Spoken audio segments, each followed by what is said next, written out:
મિત્રો, સાયટિકાની medical treatment લીધા પછી પણ જે લોકો ક્યોર નથી થયા તેવા તમામ વ્યક્તિઓ પણ આ વિડીયો ખાસ જોજો.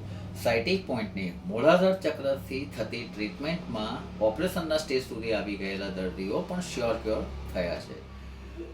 બોડીની કોઈ પણ મૂવમેન્ટમાં જ્યારે લોઅર સ્પાઇનના મણકા L3, 4, 5 અને S1 કોમ્પ્રેસ થાય છે ત્યારે એમાંથી પસાર થતી સાયટિક નર્વમાં બ્લડ સર્ક્યુલેશન અટકવા લાગે છે. પરિણામે ડાબો કે જમણો કોઈ એક જ પગ ઉપર અસર એની આવે છે. કમર, થાપા, જાંઘ અને પીંડીના ભાગમાં અસહ્ય દુખાવો થાય છે. પગે ઝંઝનાટી થવી, ખાલી ચડી જવી, શૂન્ય પડી જવું અને ઊભા રહેવામાં તકલીફ પડવી, આવા તમામ લક્ષણો સાયટિકાના હોય છે. આ તમામ લક્ષણો હોય છે એક જ પગે, આ ધ્યાન આપજો. હવે આની વાત કરીએ નિદાનની. સાયટિક પોઈન્ટમાં આનું નિદાન તદ્દન ફ્રી ઓફ ચાર્જ થાય છે. દર્દીએ એક પણ રૂપિયો ખર્ચવાનો રહેતો નથી.